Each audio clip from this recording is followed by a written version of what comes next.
informational item only. Great, thank you. Next, do we have any old business? We have no old business today. New business? Good morning, everyone. So this month's amendments to our Transportation Improvement Program fall under Transportation Resolution 6-22. We'll start with item A. This is a locally initiated project in Elkhart County. It is a countywide bridge inspection and inventory program for fiscal years 23 and 24. And we are adding in preliminary engineering. Item B is another locally initiated project in the city of Elkhart. It's at Hively Avenue. This is a part of the local tracks program that works to eliminate at-grade rail crossings. This bridge and realignment, we are adding or increasing funding by $794,427. Happy to answer any questions on items A and B of Transportation Resolution 6-22. Dwight, did you have a question?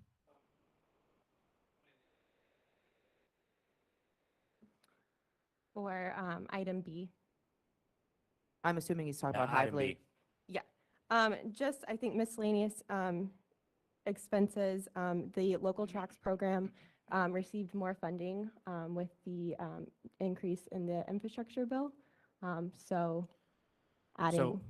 So item B is a project that was a local tracks project. That project was originally going to be funded with state bonded funds. But because of the increase in funding that has happened from the bipartisan infrastructure law or IJA, whatever you'd like to call it, the state has decided to convert all of those projects over to federally funded rather than state funded so that the state does not have to bond. So what we are doing here is actually really increasing federal funding because they now have that federal funding. So it's not necessarily that I can't answer off the top of my head if the total contract cost has gone up, but the amount of federal funding that's available has gone up because it was not originally going to be federally funded. Does that help answer your question? All right. Any Thanks, James. additional questions for Allison?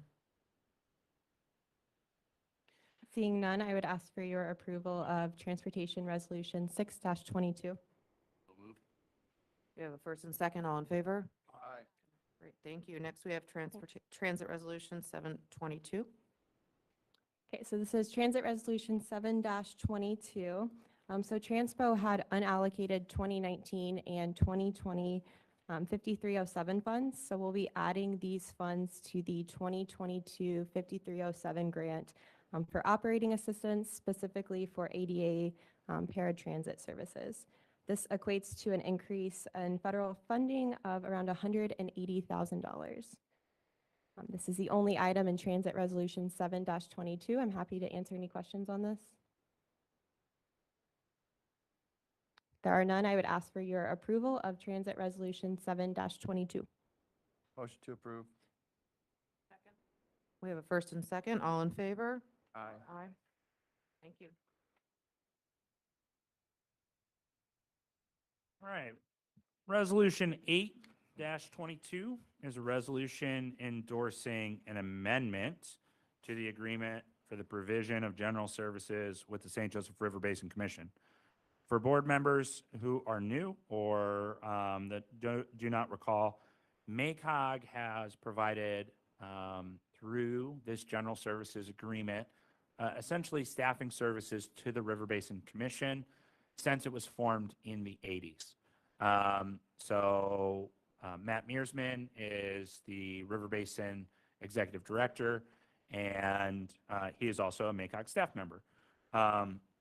The resolution that we have before you, this amendment to the contract, is essentially that in a previous month, the River Basin Commission passed a new policy related to their procurement, similar to how we as MACOG passed a recent update to our procurement policies. The contract previously stated how things would be procured, and that's now out of alignment with their new policy. And so this amendment puts everything back in alignment. So all of those items are in alignment with their purchasing policy.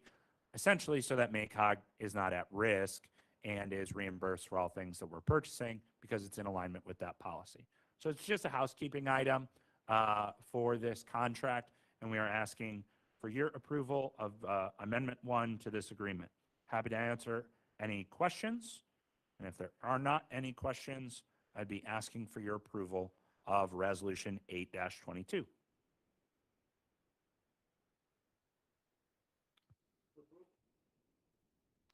I have a second?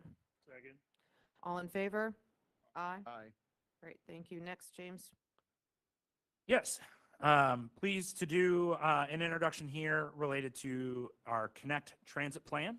As all of you know, we are working on the Connect Transit Plan, where you can find out more information at www.connecttransitplan.com. But that Connect Transit Plan is essentially looking at Transpo and the interurban trolley systems, how they work, and asking the big questions of what type of transit system do we need and what type of transit system do we want to invest in.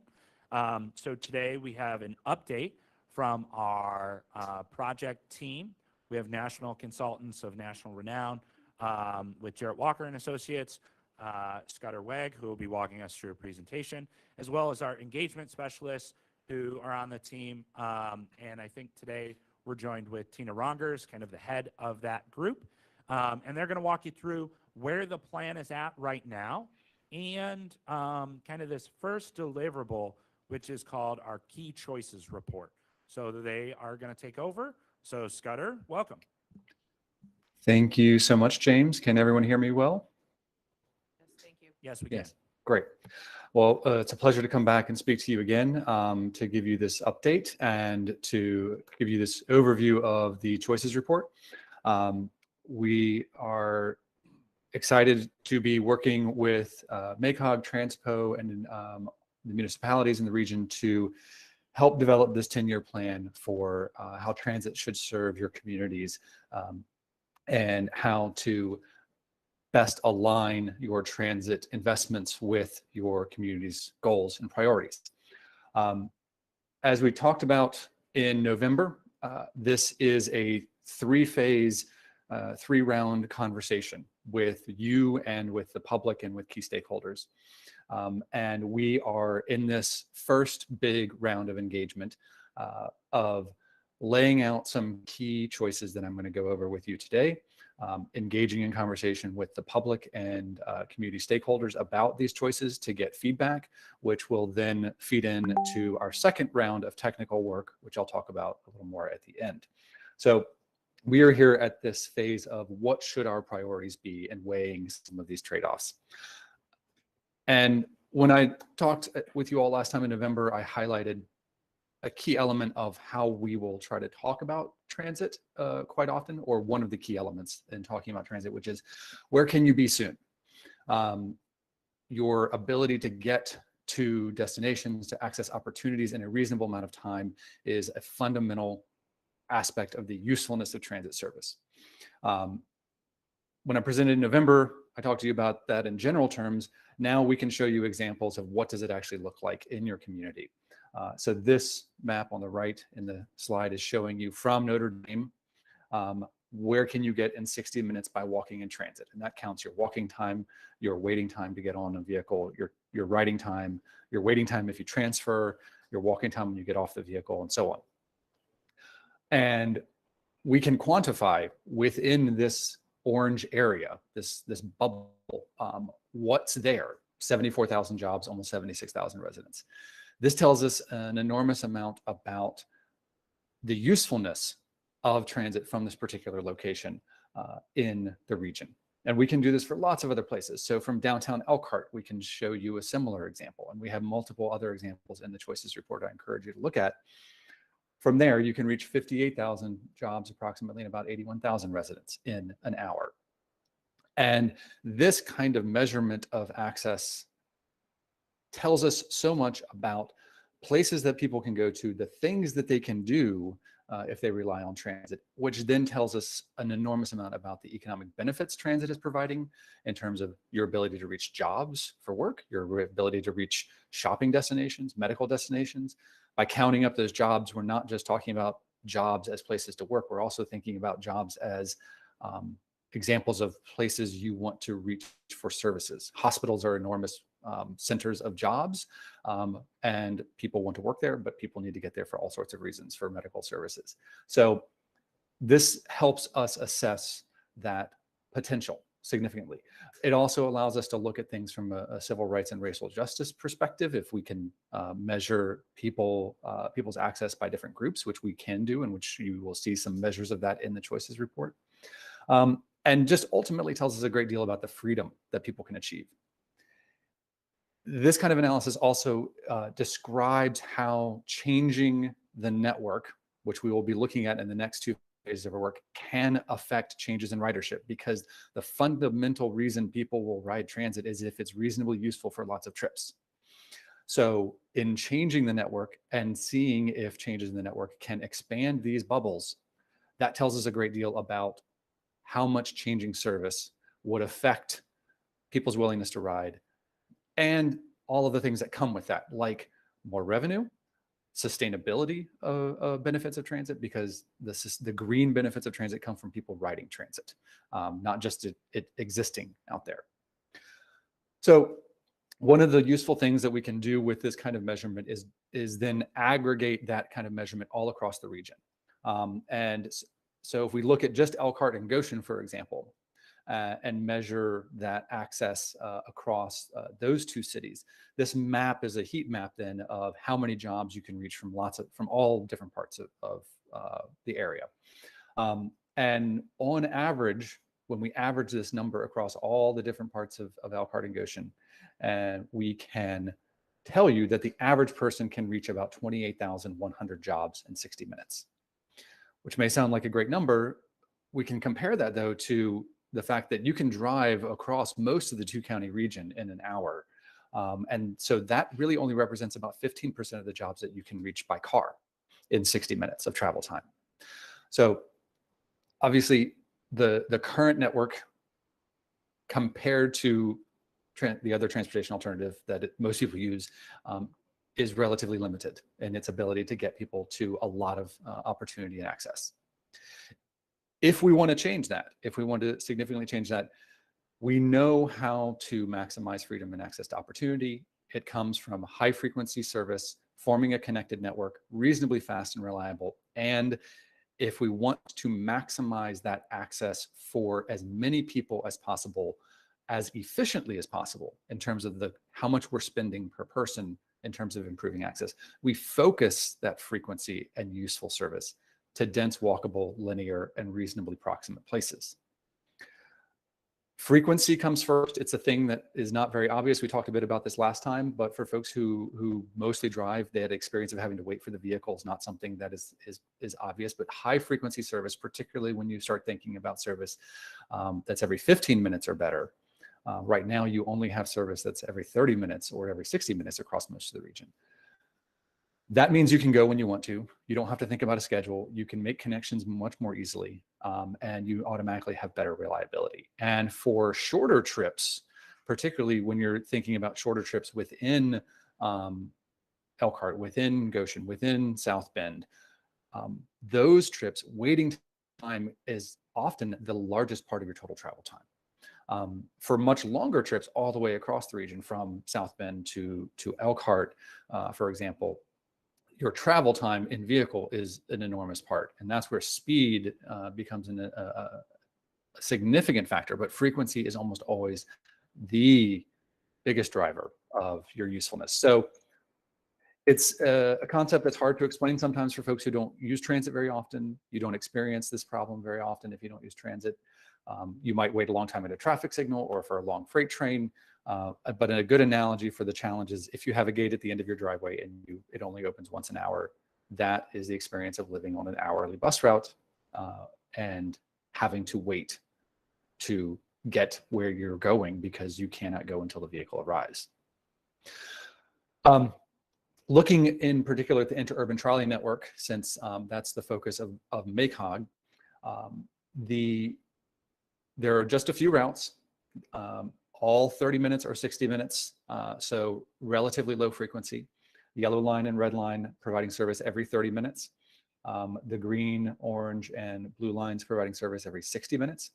The key connection in Elkhart and downtown Elkhart, where you can transfer between all three, and particularly important that that connection is timed so that all routes arrive at the same time, which is really important for a network where everything is only every half hour or hour. When you have that timed connection, it makes it possible that all the buses are there waiting for 5 minutes, and people can transfer and therefore easily get from the yellow line to the red line, or the green line to the red line, much more with a much shorter wait than if the timing was just random. You have a similar pattern of activity happening in Mishawaka and South Bend because all of the network there is only every 30 minutes or every 60 minutes.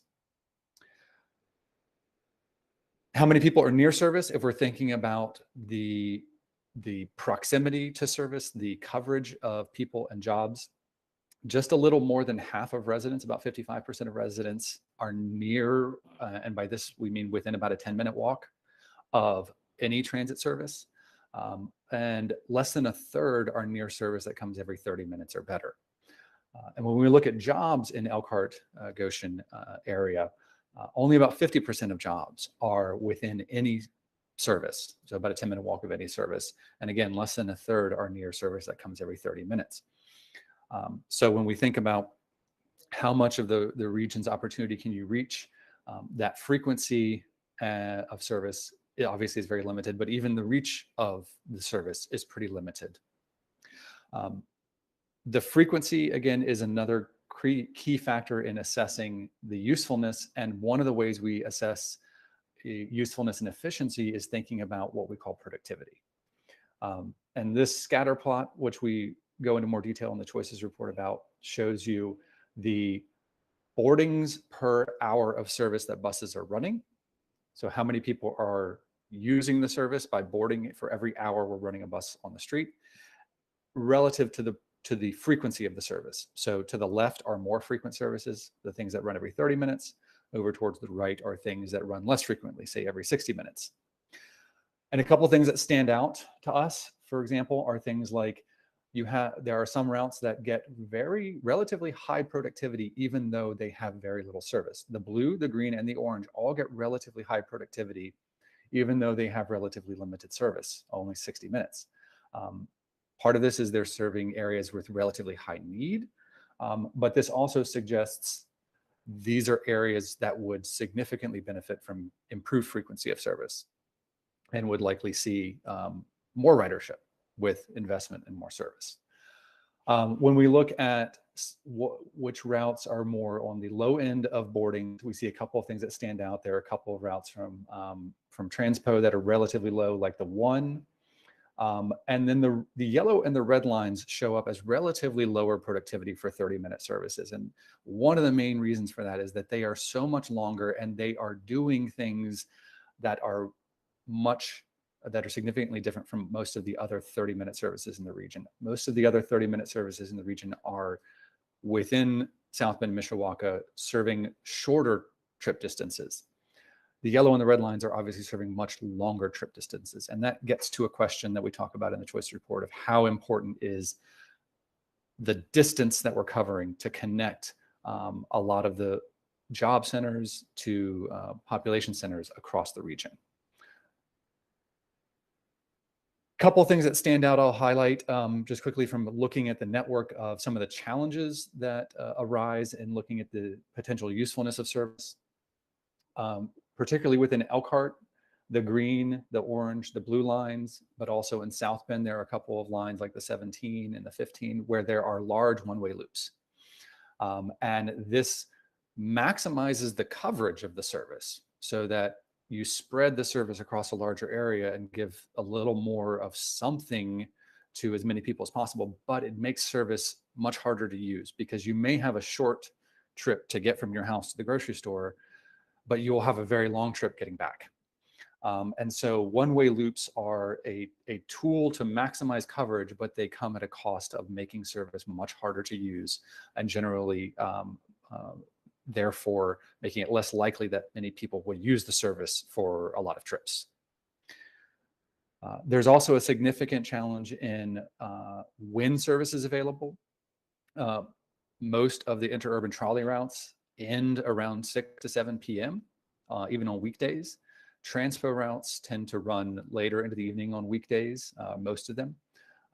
Saturdays, almost everything in the region starts shutting down around 6 p.m. in terms of the transit network, which leaves an enormous gap in the evening. And there's no service on Sunday. And if you think about this from the perspective of someone who works in retail, who works in hospital, who wants to go to an evening class at community college, this lack of service in the evenings is an enormous challenge. And the lack of service on Sundays is a really big challenge for anyone in retail, hotel, hospital, where there are a lot of relatively low wage jobs. And if there's no service on Sunday, many of those people need to work on Sundays. And so this is a significant challenge for folks who try to rely on transit. I mentioned earlier the yellow and the red lines are much, much longer than any of the other services. And that distance has a cost. That takes more buses to provide the same level of frequency as other routes. And therefore that ridership or that productivity that I was talking about relative to cost tends to be lower. However, these routes are doing something very different in terms of making that interurban style connection across the region. And they are also helping to address one of these challenges that we note in the choice report of there's a particularly significant spatial mismatch in jobs in the region where there is a significant activity of people commuting from St. Joseph County to Elkhart County, much more so than the opposite direction. And these two routes help to address that connectivity for people who rely on transit. And so they do not perform as well on that traditional productivity metric because they're so long, but they are helping to stitch together the region and address this spatial mismatch challenge that you have in your community. And therefore, you and others may find that even though they may not measure as well as other 30-minute routes, they may still be very valuable and important from the perspective of that regional connectivity. So one of the key things that this challenge of frequency being incredibly useful, but also being costly, and if we want to provide service where it's going to get a lot of productivity, it raises this question of, do we want to focus on ridership or do we want to focus on coverage? We talked a little bit about this back in November. If we wanted to maximize the usefulness of service on average, provide as much usefulness as possible to the average person, but not necessarily everyone, we are going to try to concentrate our service in the densest places and not necessarily serve everyone. And that will achieve things like minimizing subsidy per passenger, supporting dense and walkable development, encouraging people to not use cars and reducing emissions, and in general, maximizing the access for most people, but not everyone. And that would all lead us in the direction of high ridership goals. If we want to try to provide some baseline access for as many people as possible, even if it's not necessarily very useful for a lot of trips, that's the kind of thing that would have us spread our resources thinly to do more of that one-way looping type work that is happening in Elkhart, for example, and provide service across as much of the service area as possible. And that leads us in the direction of lower frequency service across more areas, as in the example of this town on the right. So this trade-off is unavoidable, but we can carefully think about how we want to balance these as we go through. As we think about the factors for needs, we're looking at things like poverty and where are people in poverty, and particularly where are there pockets of poverty that are far from the dense, busy corridors that are going to naturally be high ridership areas. We are also thinking about where are there concentrations of populations that might have specific needs, like seniors who tend to be more likely to have physical limitations that make it hard for them to drive. And just highlighting here a couple of areas that stand out. For example, some relatively high concentrations of seniors northeast of Elkhart towards Bristol, in the northern parts of Mishawaka, in the northwestern parts, just far edge of South Bend, where if we want to go to those places, they are places that are going to be more costly on a per person basis, but you may ask us to go there because of the need. And then also thinking about civil rights and equity, where are there concentrations of people of color? While there is not a direct correlation, there is a general correlation between people of color are more likely to be low income. And there is a significant concentration of people of color in the west side of South Bend and in the south side of Elkhart. And we want to recognize that some of that is the result of past choices of how and where people have been allowed to live. We also see some concentrations of people of color in some of those harder to reach areas that would not be direct or easy to get to in a high frequency, high ridership concept, and therefore might be places that we are asked to go. As I was saying, we want to be thoughtful, of course, as well about how historic decisions like redlining from the Homeowners Loan Corporation in the 1930s, as well as a range of other policies of the past, have affected where people live and have affected that distribution of where people and certain communities are today, and be thoughtful about that in this process. So just quickly getting to what are we asking? We're asking at this phase about these key choices like the ridership and coverage trade-off. We're also asking these in terms of how people might experience this in their daily lives, like how do people feel about walking versus waiting?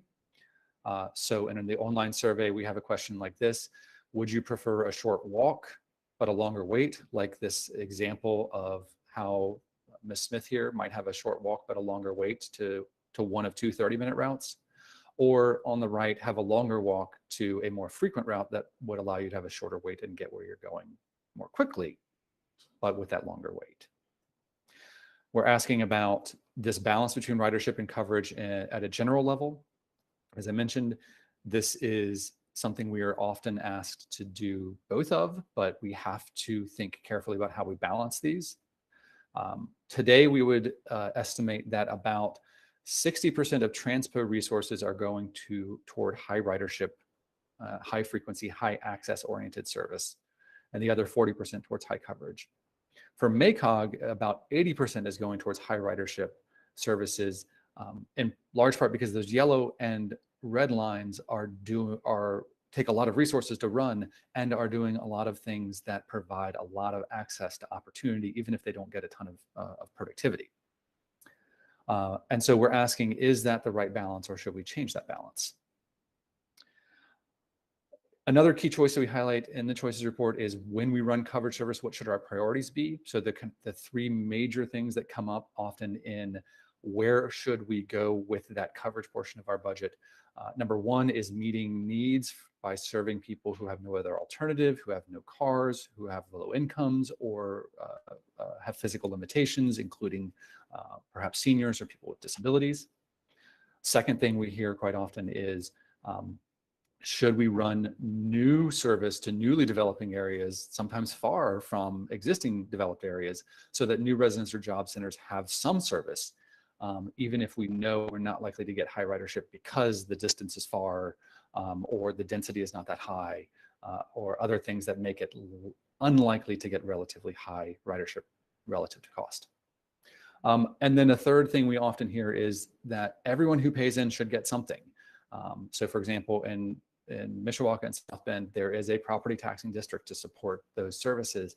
And if the community said everyone who's paying in should get something, then we would need to spread service even more thinly than it is today to try to reach people who don't have access but are within that taxing district, for example. The last question we're asking is there enough service altogether? As we talk about in the choices report, the two-county area is very large and it's growing. And compared to peers, the region overall has relatively low levels of service. This chart on the right shows where MACOG interurban trolley and where South Bend Transpo separately fall on a measure of service investment, meaning how many revenue hours of service or you're running on the street per person relative to some peers like Fort Wayne or Fayetteville, North Carolina, or Fort Collins, Colorado. And as a total region, you're a little below average. MACOG, if we look at just the interurban trolley service area, is very low. And I would just point out that even these higher end peers like Fort Collins and Portland, Maine, for example, are not places that are known for extraordinary levels of transit investment, but are still well above what you all are providing. So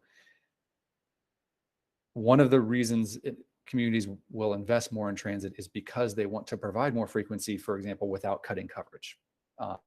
And in the context of no new funding, that ridership coverage trade-off is very challenging. In a context of changing your investment level and increasing your investment level, that trade-off becomes obviously less severe and challenging to work through. So we have been engaging the public in conversation. This report, a public survey, website materials around all of this were launched in February. We had a community kickoff luncheon on February 5th in South Bend with some panel conversations, two panels, one in English and one in Spanish, and that's was live streamed and is on Facebook. We held a invitee advisory group workshop on February 11th, where people engaged in this conversation around these trade-offs and provided some useful feedback.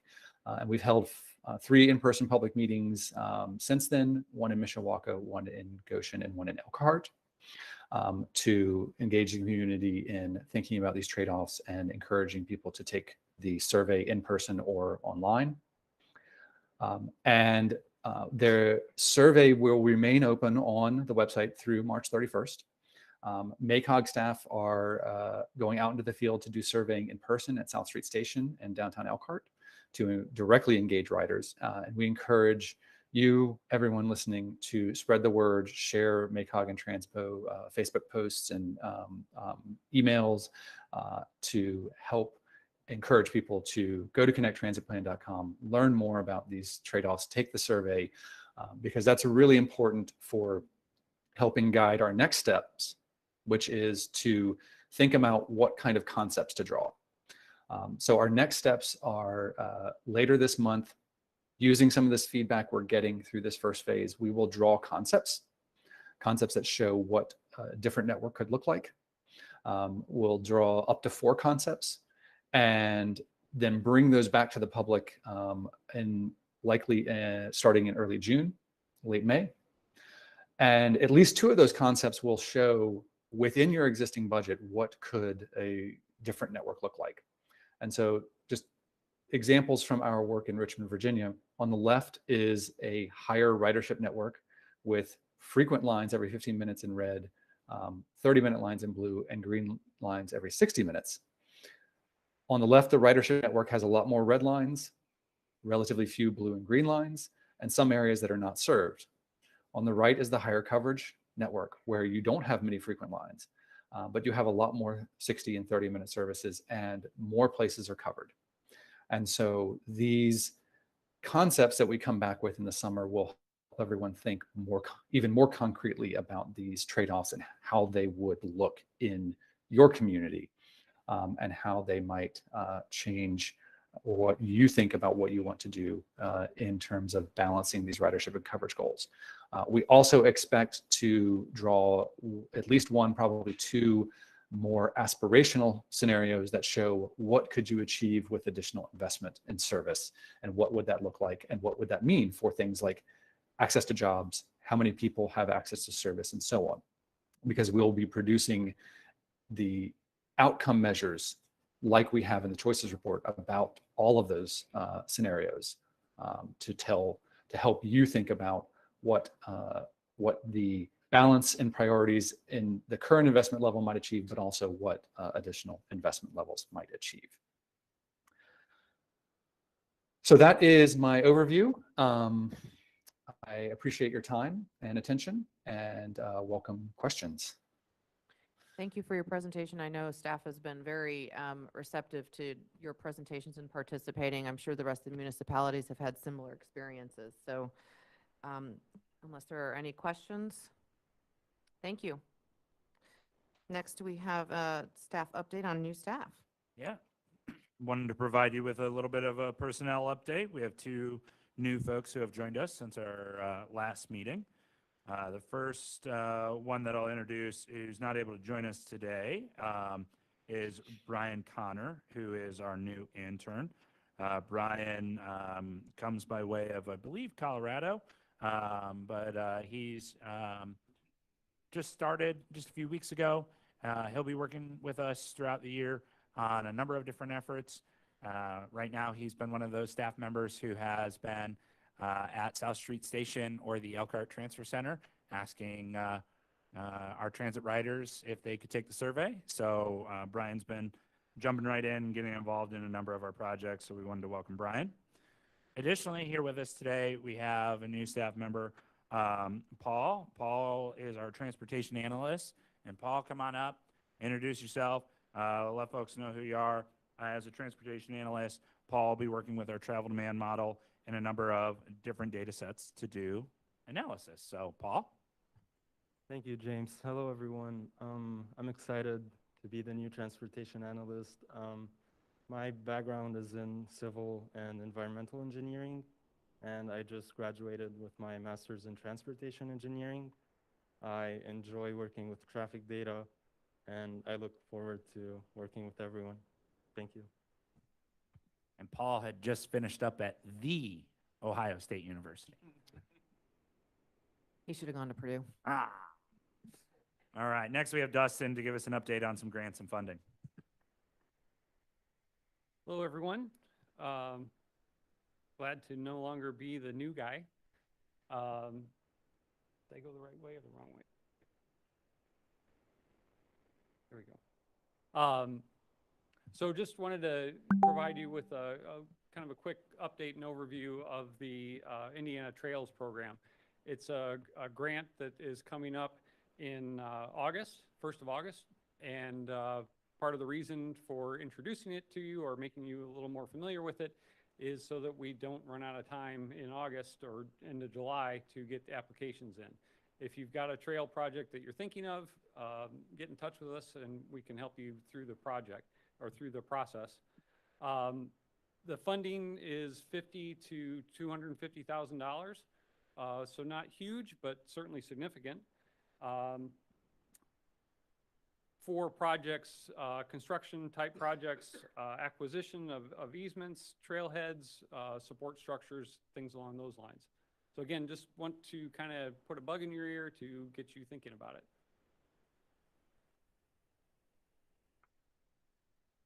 I think you've got the next one too, Dustin. And I have the next one. So tactical urbanism also. You may have, hopefully have seen the email that went out to everyone. Just to kind of give a brief overview. Again, this is a program that MACOG is encouraging the communities to do. It's basically a way to do potentially larger projects, but do them much more quickly. Instead of going through the whole extensive design process and everything, there are similar things that you can kind of try out in your community to address a problem. Maybe you have a speeding problem on a certain street, a particularly problematic intersection. There are things that can be done to those areas that again, you could go through an extensive design process, or you could do this to kind of try it out and see if the solution you try might be the answer. Then you can go through the design and make it permanent, or maybe you need to modify something a little differently. So it's a great opportunity to kind of try something without a great deal of expense and get some great information, great feedback on it to see if that's the direction you want to go.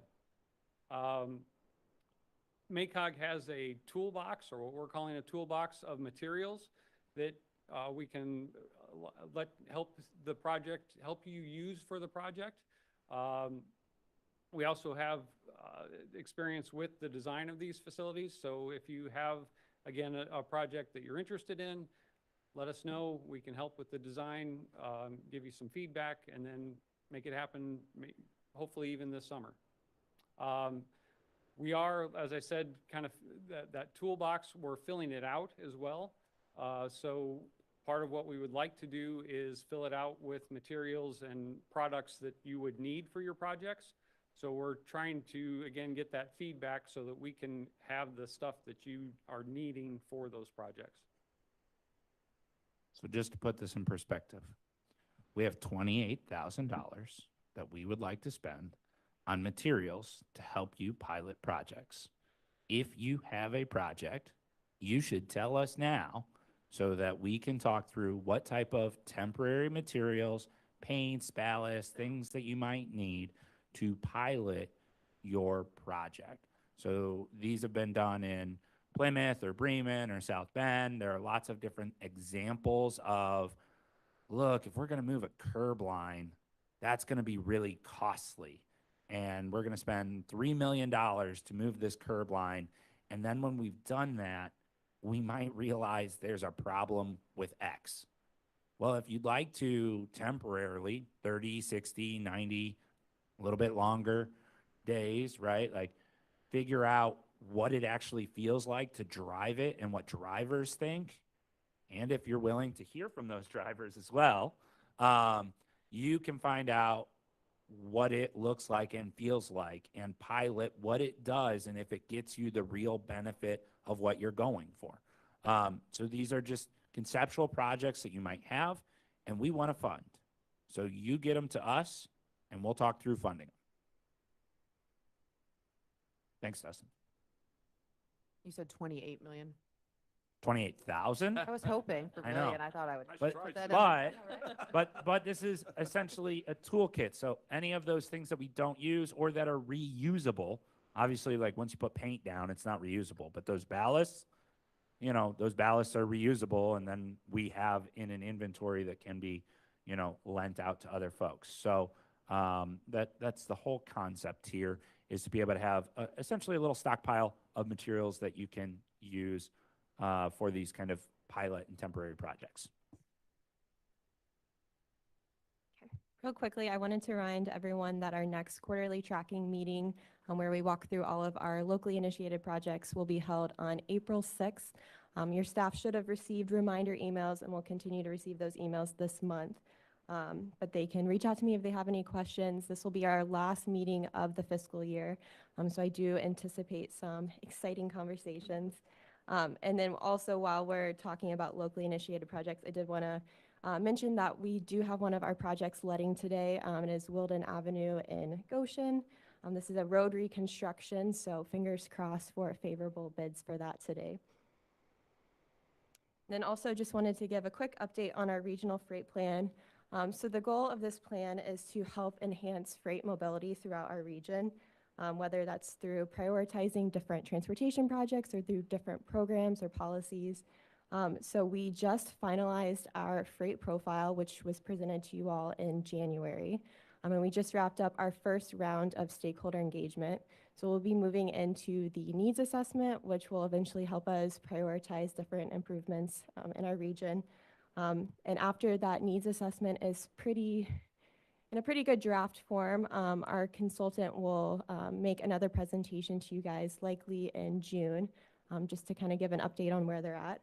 But in the meantime, if you have any questions about this or where this is at, please let me know. You can kind of see a schedule of the plan here. We're a little bit behind schedule, but hoping to have the final plan wrapped up by the end of this year, which kind of aligns with NDOT's rate plan as well. And then the last update is an AmeriCorps update. Amber Warner, our program director, couldn't be here today, so she sent me a few items to read off, and then maybe James, if I miss anything, you can loop in.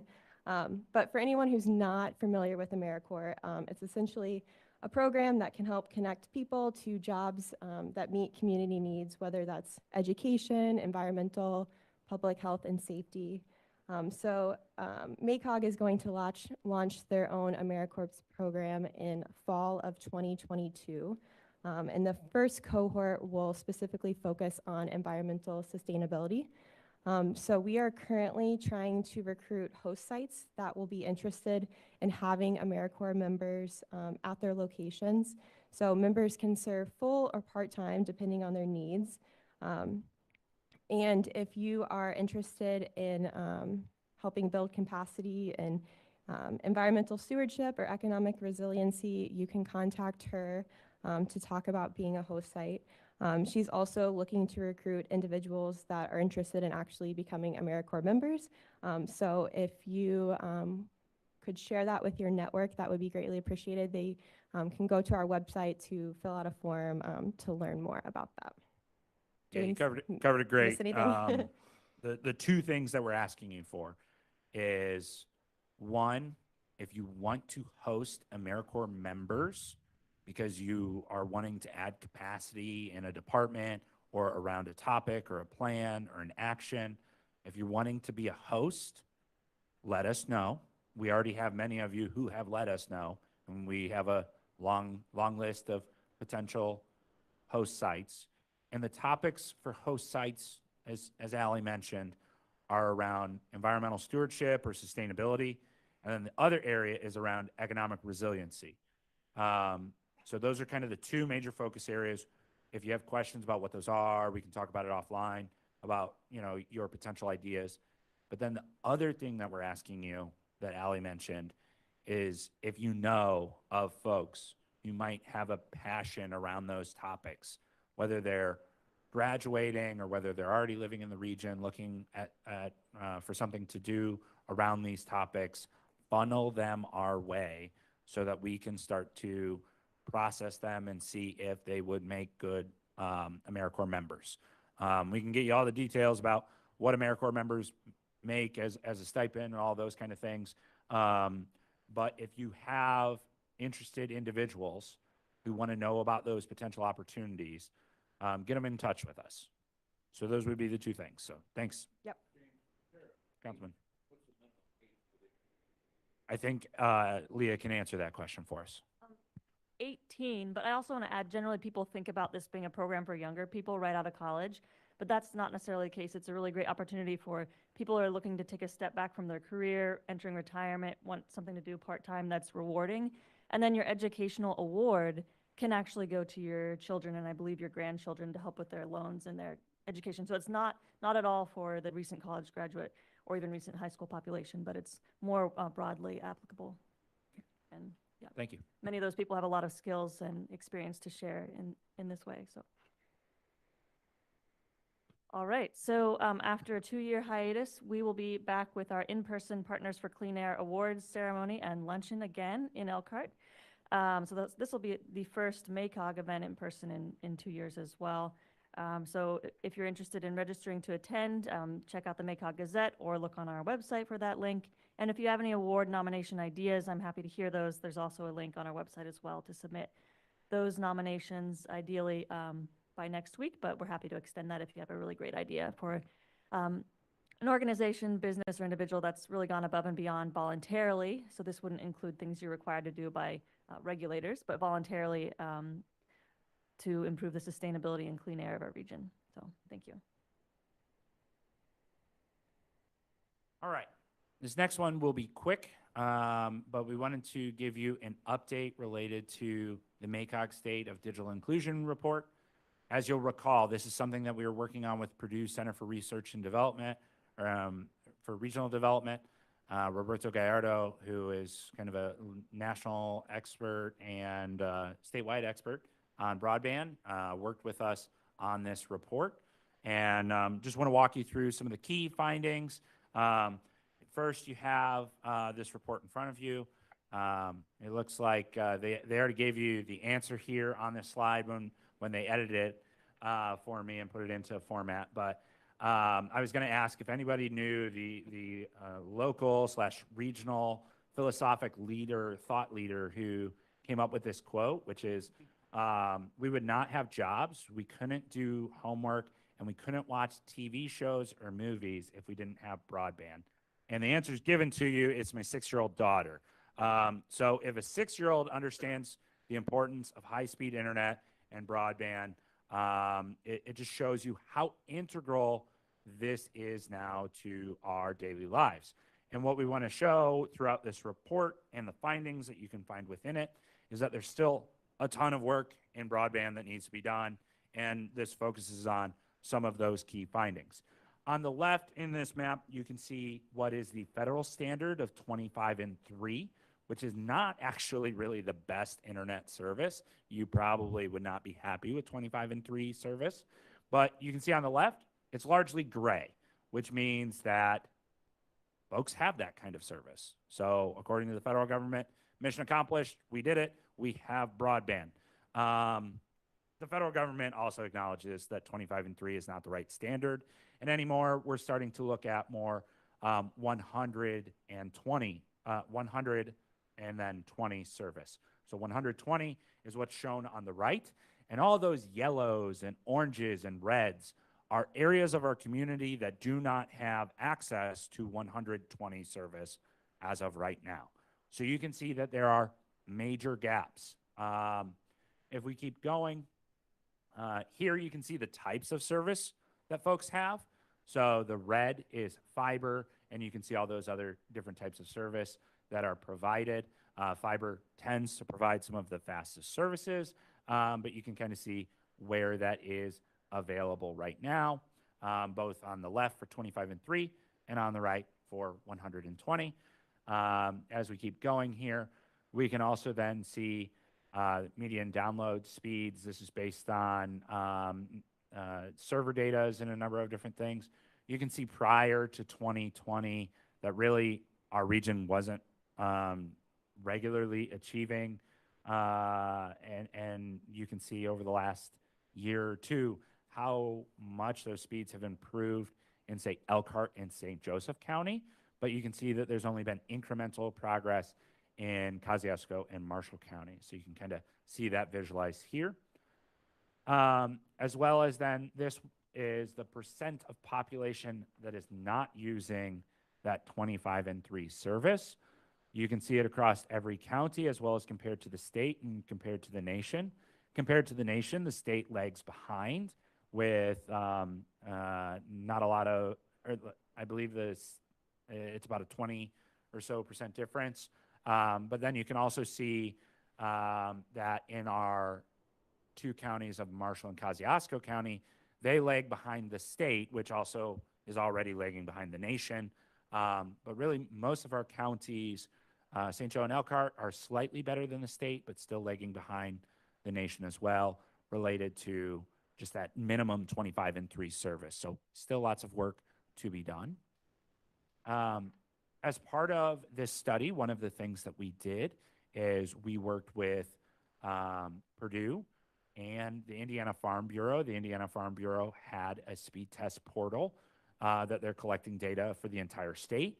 You can see all those results that we received throughout the region on the left. And on the right are just homes that responded throughout our region that do not have internet service at all. We collected all of this data, and then we can see on the next slide kind of the results of those speed tests and where folks are kind of seeing service. And you can see across all of our speed tests that we did that actually our rate of people who met 25 and 3 is even lower than the original data that I was showing you before. So still, again, a lot of work around this. If we keep going, we asked questions in our survey about how satisfied people were with their internet service, whether that was the quality of the service or the price. think if I asked many of you, how satisfied are you with your home internet service, that you might not respond that you're satisfied. And that was the general sentiment that we got from the public as well. If we keep going here. Here, these are two kind of key age demographics that lead to a digital divide. On the left are the percent of children without home internet or a home device like a computer that can access the internet, as well as then on the right, the percent of seniors without home internet or computers.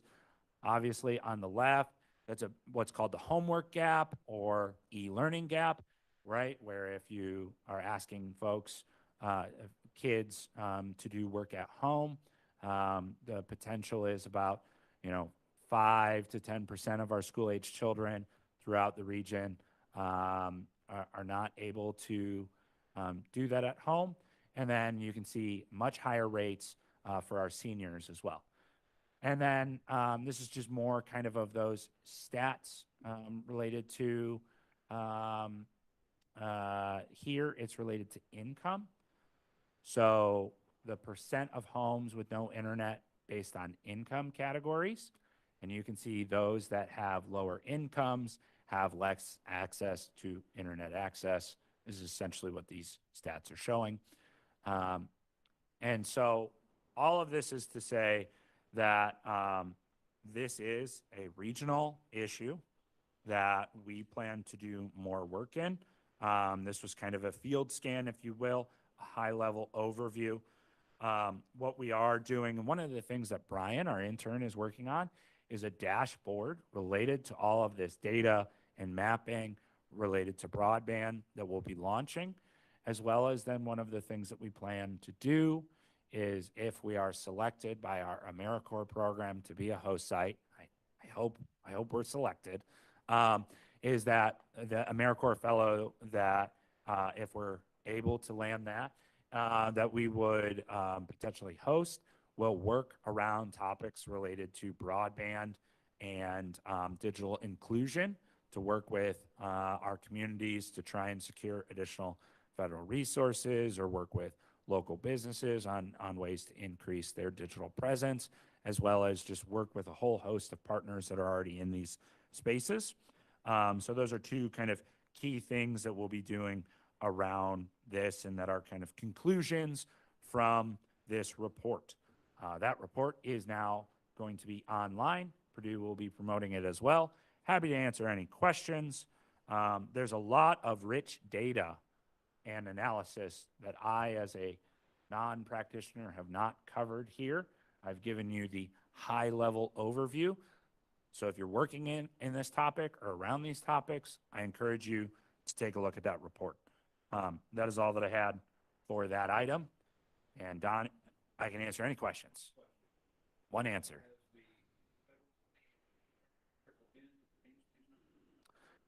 So the question was, has federal money started to trickle in related to improving these numbers? My answer would be mixed, which is yes and no. Theoretically, ARPA funds can be used to deploy broadband. That was one of those eligible items. So theoretically, local governments could be using and prioritizing, or if they have broadband projects, they could be using ARPA funds for that. So there are some that are using those funds for other priorities. So yes, those funds can be used for that and have started to be programmed, is what I'd say. The major federal grant programs are still going to be rolling out. And so NTIA and a number of other entities from the federal government will be deploying those. And I would say that those are still in the future. Yep, absolutely.